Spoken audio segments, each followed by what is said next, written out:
So continuing on to the final panel of our day, and if you can see a trend, we've really decided to focus today on having kind of philosophical discussions about some of the really bigger policy discussions.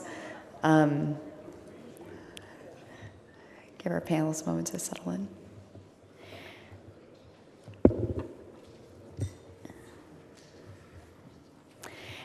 And the idea behind this one was, again, born out of some of the most prominent discussions during the interim and during the legislative session, and particularly on this idea of moving groundwater and the different ways that people are using groundwater, especially to plan for growing demand, right? So dwindling resources, growing demand. Hopefully that sounds familiar after our economics discussion earlier. And so this panel is going to specifically address how it is that there are different projects that maybe we're not as familiar with that are using groundwater to deal with that growing demand. So I'd like to introduce our moderator for today. Unfortunately, this is another panel where we are missing a panelist. But I'd like to introduce Bobby Bazan as our moderator today. He's the Water Resource Specialist of the Post Oak Savannah GCD, and he will tell you a little bit more about the panel. Let's welcome him.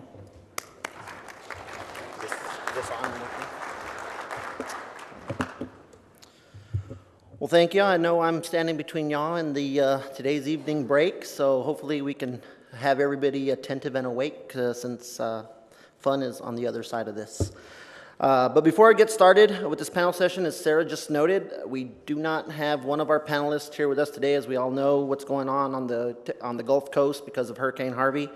We're missing out on David Collinsworth from the BRA, and as excited as I was to hear about his Conjunctive Use project going on down near Lake Granger, and then the Trinity Aquifer, I'm sure his leadership is much needed where he's at right now, trying to take care of those folks along the Brazos River that he's in charge of. So I ask quickly that we continue to pray for those who have been and may be affected in the near future with this historical and projected historical flooding that is occurring on the Gulf Coast, not just in Texas, but looking forward to in Louisiana here shortly. So just keep them in your prayers. Again, as Sarah alluded to a little while ago, this session it's called Planning Ahead, Groundwater Projects for Tomorrow's Needs, and it was brought together to point out a couple of these projects that we might not hear about throughout the state. We hear about the big projects such as the Vista Ridge or the Crimraw project up in North Texas or out in El Paso. We hear about a couple of those other projects. So there's some smaller projects that are happening to try to address what future supplies or future needs that we might need to meet tomorrow's demands. As we all know from this 2017 State Water Plan, the population is expected to increase by 70% from 29.5 million in 2020 to 51 million by 2070. In order to meet those demands for those people, we need to be able to have supplies to be able to meet those demands. And the people up here with me today represent municipalities. We got John Seifert with LBG-Guyton, Tom Ray with Lockwood Andrews and Newnham Incorporated, who are going to discuss some projects that are taking place in the municipalities or in the municipal users. And then in the middle here, we have Dana Porter, who's with Texas AgriLife Extension. She's going to discuss some projects from an agricultural perspective. As we know, ag is considered or is currently the largest user of groundwater in the state of Texas. So, in order to plan for tomorrow, it can't just be on the municipal side. It has to be from all aspects of groundwater users. And so we thought it would be interesting to have the perspective of ag users in this as well. So, without further ado, I'll allow our panelists to introduce themselves quickly. We'll start with John. Yes, excuse me. I'm John Seifert with the firm of LBG-Guyton Associates. We're groundwater hydrologists and engineers. I work in our Houston office with groundwater conservation districts, also with those that develop water supplies within groundwater conservation districts and perform other types of groundwater studies. I'm Dana Porter. I'm the agricultural engineer.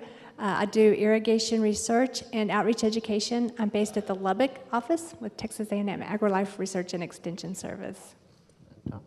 Hi, is this on? Okay, there we go. I'm Tom Ray. I'm with Lockwood Andrews and Newnham. I office out of Waco, Texas. Our LAN has offices throughout the state. our corporate office is in Houston and is currently closed. But I am the Water Resources Program Manager for LAN. My background is primarily in surface water. I spent 20-some years with the Brazos River Authority. Know David Collinsworth very well, and he is, I'm sure, out doing a great job working on the Brazos during this event. So, Thank you. So the way this panel is going to work is we're going to allow each of these users and our panelists up here to talk a little bit about the projects that they have. And John with LBG-Guyton, they've been working down at in San Angelo with the Hickory project, Hickory Aquifer. And so tell us a little bit about it. This is a groundwater development project west of Brady, Texas, in McCullough County, principally. And this... You don't, it's up to you. Excuse me, I'll stand up here at the podium. Well, I'm going to talk about the Hickory project, but I'm also going to talk about a few projects initially. My emphasis here is on water supply projects that obtain the water from very deep groundwater resources. Over to the to your right is the Bryan College Station area that was discussed about previously. Obtains water from the Simsboro Aquifer. Wells are 3,000 feet deep plus. Vista Ridge, we'll say a few words about it. Obtains water from that same aquifer. Wells about 2,700 feet deep. All those are high-yielding wells. El Oso WSC, probably not too many people have heard of it. It's a water supply corporation in Karnes County, just west of Kennedy. It has a well that's just completed that's 4,400 feet deep, provides water for public supply, has water that contains less than 1,000 milligrams per liter of total dissolved solids. To my knowledge, it's the deepest well in the state that has been drilled to provide water that would meet that standard. Then we'd like to talk about San Angelo's Hickory Wellfield Project. Wells up to about 2,900 feet deep that are constructed in the Hickory sandstone, like I said, in McCullough County. That water is transported to San Angelo for use. This is a conjunctive use project with somewhat the emphasis to use it only as needed. Now, the objectives of the project were to provide an additional source of water to use conjunctively by San Angelo. Their main supply of water is from the O.H. Ivy Reservoir, and it has been their main supply since they became a customer of the CRMWD with water from that reservoir. To use this groundwater on an as-needed basis, to minimize the project footprint and disturbance of natural habitat, since this project occurs and was constructed over a large ranch in a rural area. And then construct the project in a cost-effective manner. They obtained a loan from the Texas Water Development Board that was really a lifesaver in financing this project. There is showing the well field in Area 1. Location 2 is the High Point ground storage tank. They pump the water uphill about 250 feet to get to that tank. Then from that tank for the next 33 miles, the water flows by gravity into San Angelo to their water treatment plant. And so it's a little unique in that regard. It's worked well. They've been pumping water for this project since the early part of 2015. It's being pumped at a minimal rate because they're able to obtain water from Lake Ivy. Lake Ivy now is about 27% full. Before May of 2016, it was about 19% full. The last time it had a real comfort level of water in it was in 2009. So this is a good backup for them. It's unique in that these wells are constructed open hole. There's no casing in the well. The sandstone stands on it structurally. It has integrity. Water flows through the sandstone into the well bore and then is pumped with a submersible pump. And I have a short video. This is going down hole, 2,800 feet. You can see the structure of the sandstone around the sides. Here we're taking a side view. You can see the bedding of the sandstone, some change in color, and visualize water flows through that into the well bore, and that is their source of supply. So I'll turn it back to Bobby. Yeah, thanks, John. Appreciate that. So I understand that, Tom, you're also working on a project. It's kind of similar, exploring groundwater use in the Trinity Aquifer, correct? That is correct. Yes, County. thank you. And I can see the slides, so I'll just sit here and talk from here. Understandable. Yeah, this is Mclennan County, not McCullough County, but Mclennan County, which is Waco, Texas. For several years, the past 3 years, we've been working on a project that has involved both groundwater users throughout the county and surface water users. The county judge, Judge Felton, has been a leader in looking at the water needs of Mclennan County over a long period of time. So my first point on this project would be that it deals with Mclennan County. And then the second point, you see the Water Resources Group logo there. That involves the various city managers, water district, the Brazos River Authority, the Southern Trinity Group was involved, Baylor University. So the judge brought in a diverse group who were well acquainted with the water needs and future water needs of Mclennan County. These were the issues that we looked at. You can see those included declining pressures in the Trinity Aquifer, which was the primary aquifer used in Mclennan County. Also drought conditions, future growth, arsenic impacts, I'll get to that in a minute, and incidentally, zebra mussels that affect the surface water supply or could affect the surface water supply in Lake Waco. Today, I just want to focus, obviously for this group, I think your interest will lie in how do we deal with the declining pressures in the Trinity Aquifer and this arsenic impact on some very small groundwater, rural groundwater systems in Mclennan County. This is, I hope you can see that okay, that's a map of Mclennan County.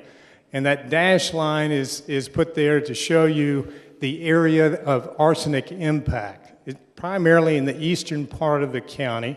There are a number, in fact, 8 systems in Mclennan County. There's a few in the surrounding counties that also have arsenic levels in their groundwater that exceed the recently changed, well, it changed in 03, 08?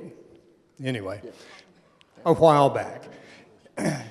So the arsenic standard went from 50 micrograms per liter down to 10, and a number of these systems, these 8 systems in Mclennan County, have marginally high arsenic levels, ranging from 12 to 16 in that range. But definitely over the MCL, definitely under pressure from EPA and TCEQ to eliminate that problem. So the arsenic areas, we've met, as part of this study, we actually broke out that area of Mclennan County to look at how we could deal through conjunctive use with surface water that's available from Lake Waco, how we could deal with the arsenic problem. This map kind of shows you those areas. It actually identifies the different systems that have these arsenic levels. This is a blow-up of one of the 3 systems. We actually looked, if I go back, you can see there's 3 areas, and we in the breakout arsenic plan, we looked at a conveyance system to convey Lake Waco treated water to these systems in a sufficient quantity to dilute the arsenic levels down below the MCL with an 85% safety factor. So, or an 85% is 15% safety factor over the MCL. The one I wanted to show you is the level of detail that we looked at in the plan to identify how to serve these 8 systems. This is the central conveyance system. There are 3 of these. This is the one that serves Axtell in that area. But again, it's conveying Lake Waco water to these rural systems for them to blend with their groundwater. It is definitely a conjunctive use system. You can see the price tag. Again, these are small systems. Probably in total, they need somewhere in the neighborhood of 3 MGD on an average day basis to provide this dilution.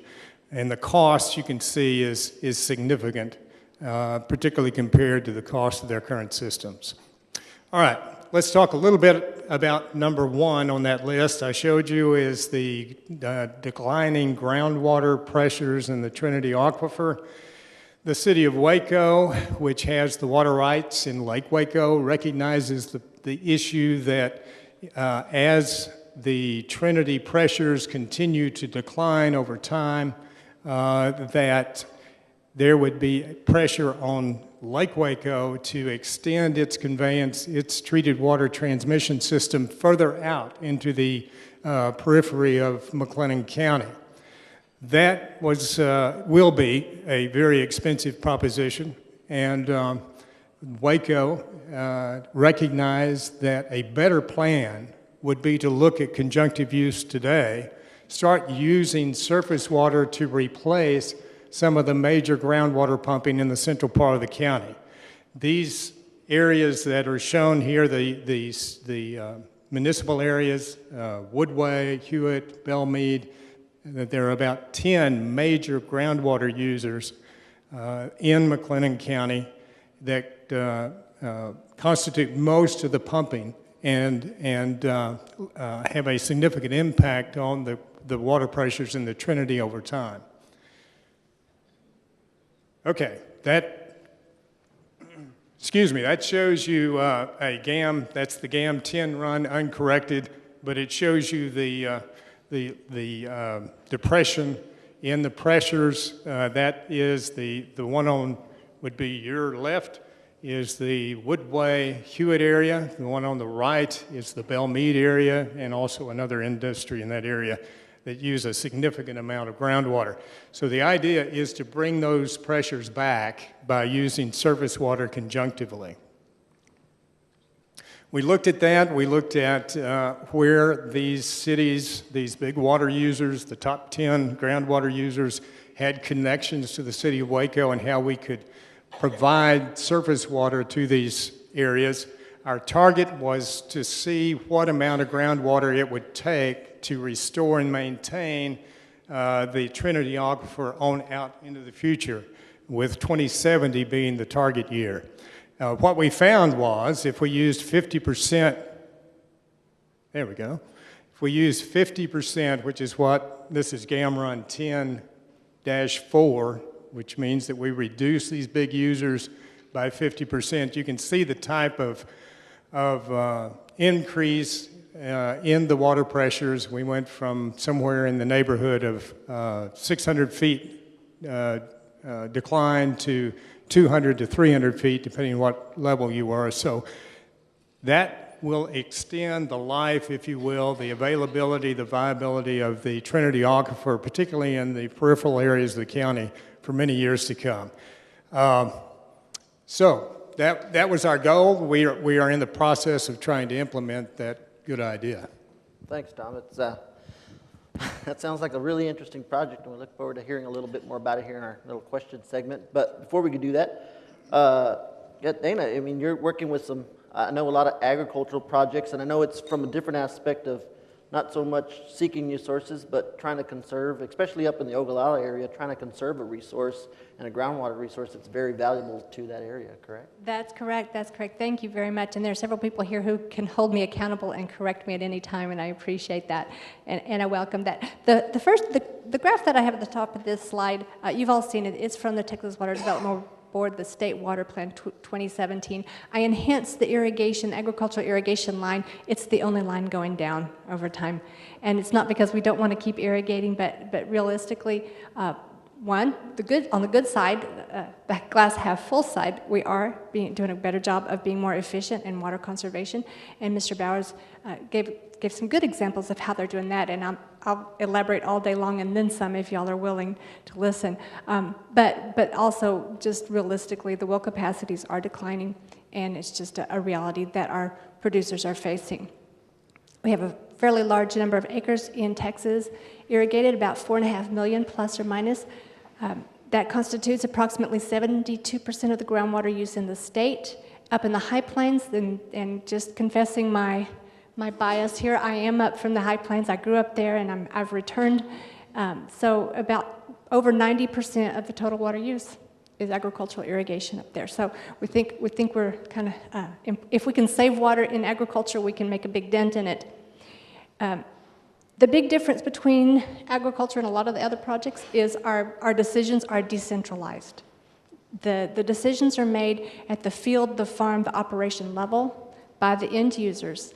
The infrastructure, the investments, operation and maintenance, all of that is decentralized. So that's going to be a difference in how we're approaching this issue.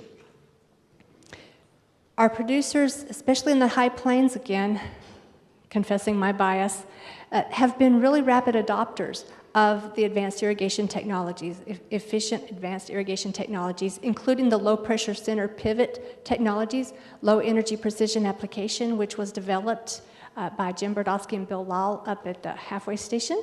It did a great job. And then the variation on the theme that is actually more widely practiced, the low elevation spray application. You'll see that everywhere. And then there are other variations on that theme as well. But that's over about 75% of the total irrigated acres in the high plains. So they have already adopted the technology. Another really rapidly growing technology, I guess I could claim credit since the upswing started after I got here, but I can't claim credit. Micro irrigation, particularly subsurface drip irrigation. We're approaching 500,000 acres on the high plains, which is a lot. And that is a significant capital investment by the growers. That's something to be noted here, is they are spending the money to do it. The other thing, advanced sensor and control technologies. Mr. Bowers also alluded to that. Soil moisture sensing technologies, other advanced irrigation technologies, sensors and controls. You can look at your phone, control, monitor your pivot, and the producers are investing in those technologies. So that also opens up some new challenges and opportunities for us. But the producers are adopting these, and the rest of us are doing our best to try to support them. One of the things that we have that's helping drive that in the high plains in particular, but other places, is we have an effective infrastructure. First of all, we have some highly advanced and highly motivated progressive producers. The water's declining.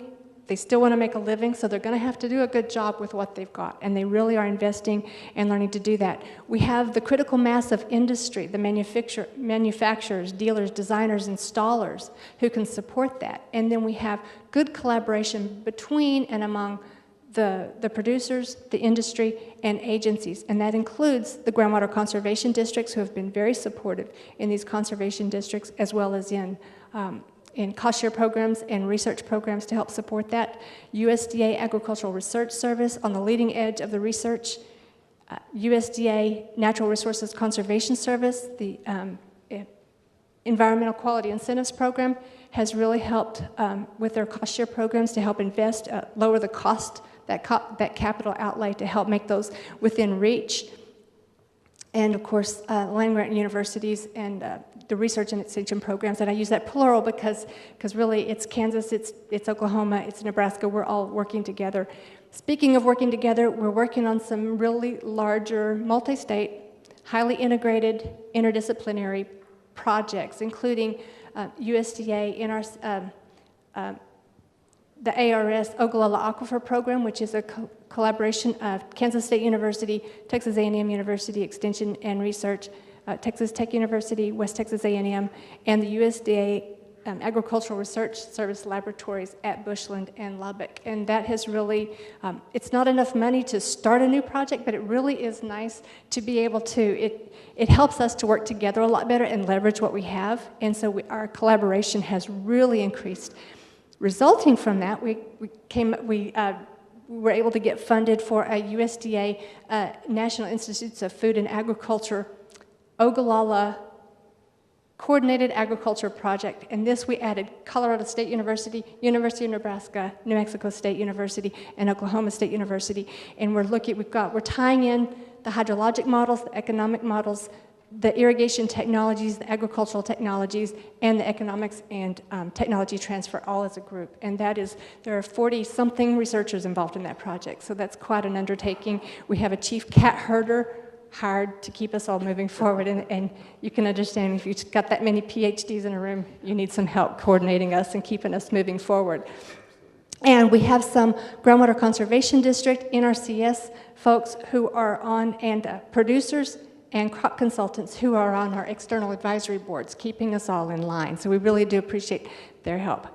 Another is the USDA NRCS Conservation Innovation Grant Program, where we are really putting in those new the soil sensor technologies with the telemetry systems, helping the growers use those data, those tools that are available.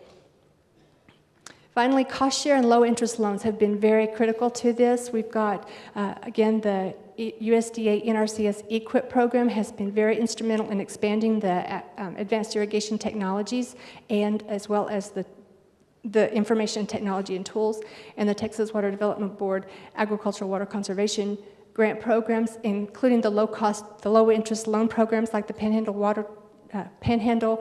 Groundwater Conservation District and High Plains Groundwater Conservation District, some cost share help for their producers. So we're having some help. It's expensive, but the producers do have some help. Awesome. Anybody else? Well, we'll sit back and have a couple of questions for you guys. And I'll start on the point that Dr. Porter just was kind of alluding to here, that as with any project, and I know Tom and John, you also alluded to it as well, you have this cat herding going on when you have a whole lot of collaboration. I mean, as much as I know y'all would like to sit up here and take full credit for all these projects that are happening, I know it's a lot of work that goes into it with a lot of different partners, a lot of different people involved. How does all that come together and work together? I mean, go ahead and with anybody. Well, in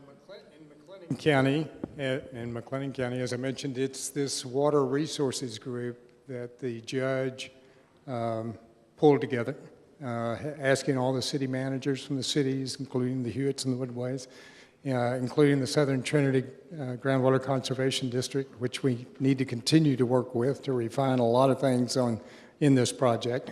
But I think our coalescing point came with that water resources group, and it's a place where we can continue to work out the kinks, if you will, in this project, and hopefully find a way to implement and realize the benefits that could come from it.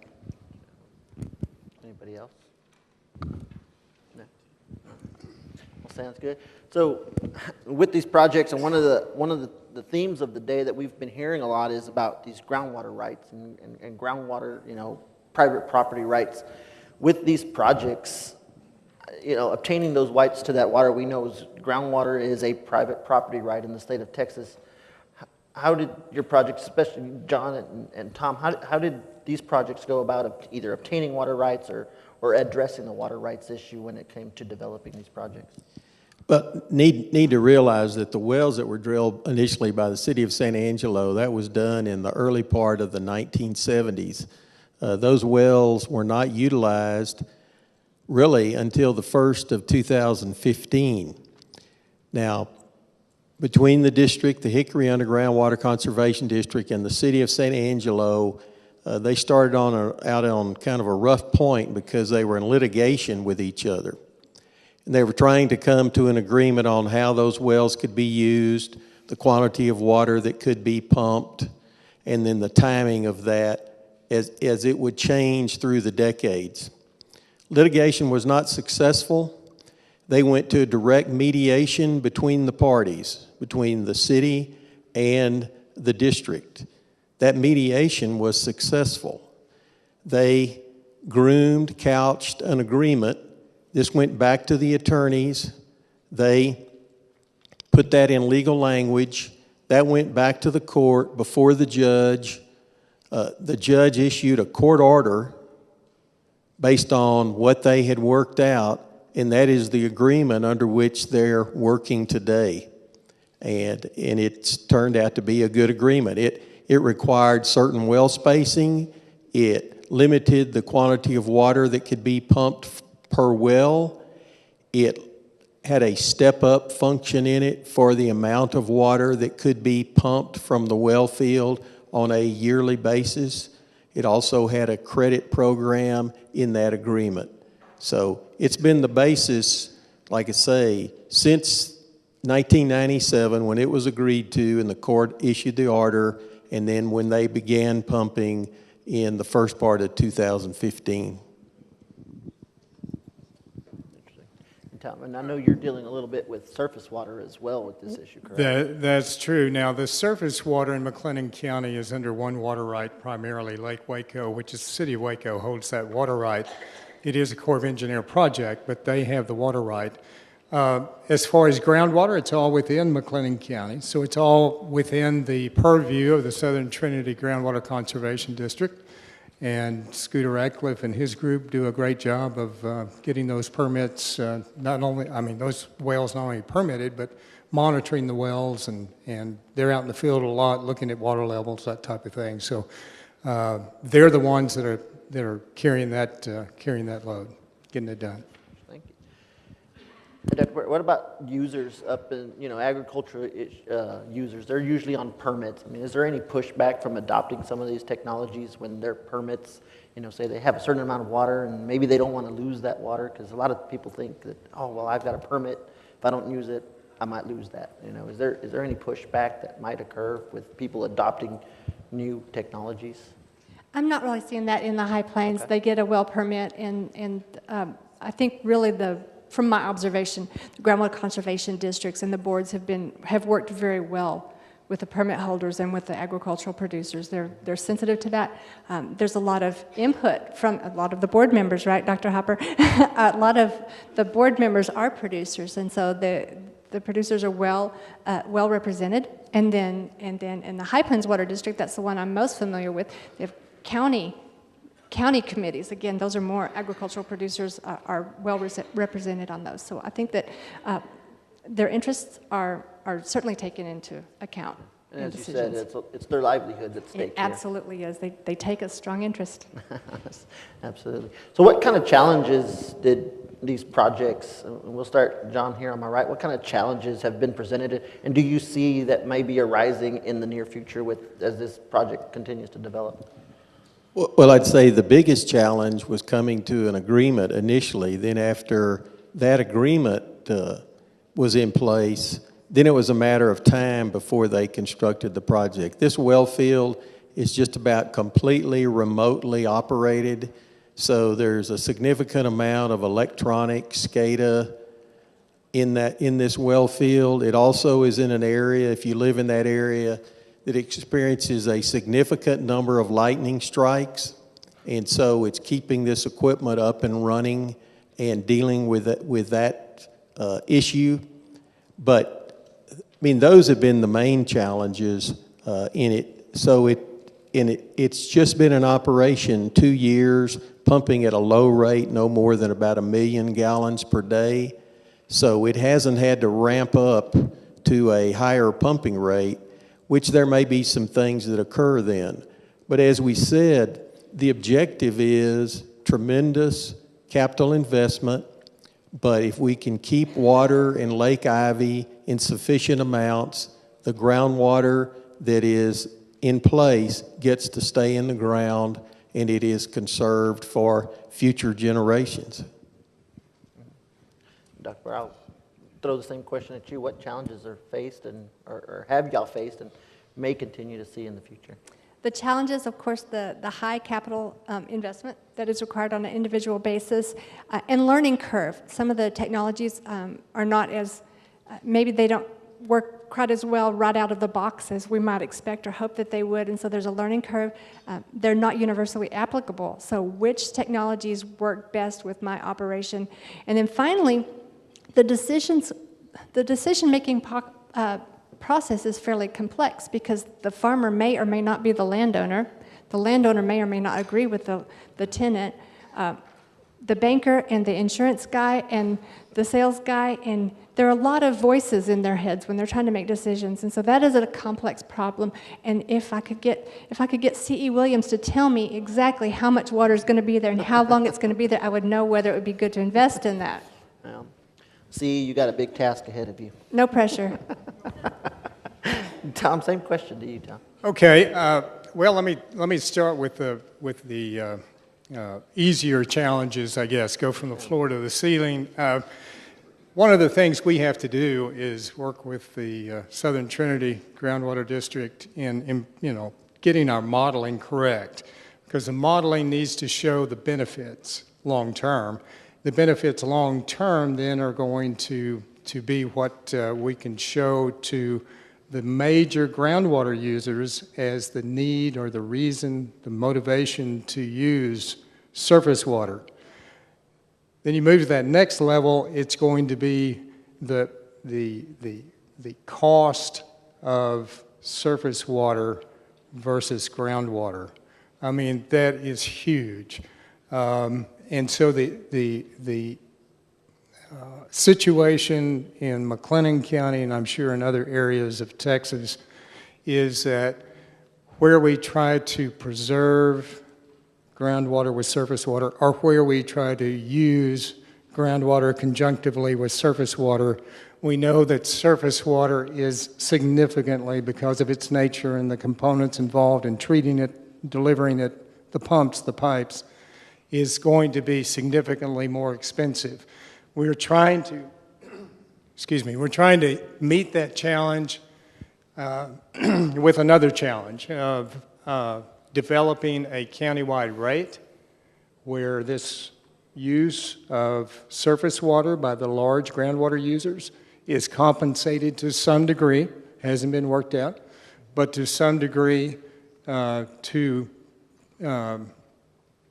enhance their ability economically to use more surface water. Okay? It's a big challenge. We know it's a big challenge.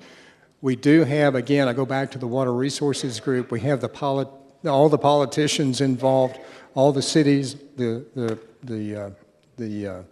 Groundwater Conservation District involved. So we've got the right players there. Now it's to work on the challenge, and I think it's going to be a long process, but I think we've got the pieces together to get after it. Good. Well, we'll take a couple of questions from the audience, and I know we've got a couple already here in hand. So, Tom, this question is for you, and kind of where you started off. And one of your challenges is question is, how do you think your project will impact the Southern Trinity GCD's permits? I'm assuming that's the current permits that are in place. Well, I would hope that what it would do is preserve those permits, preserve the groundwater pressures in the Trinity, and allow those permits to stay in place.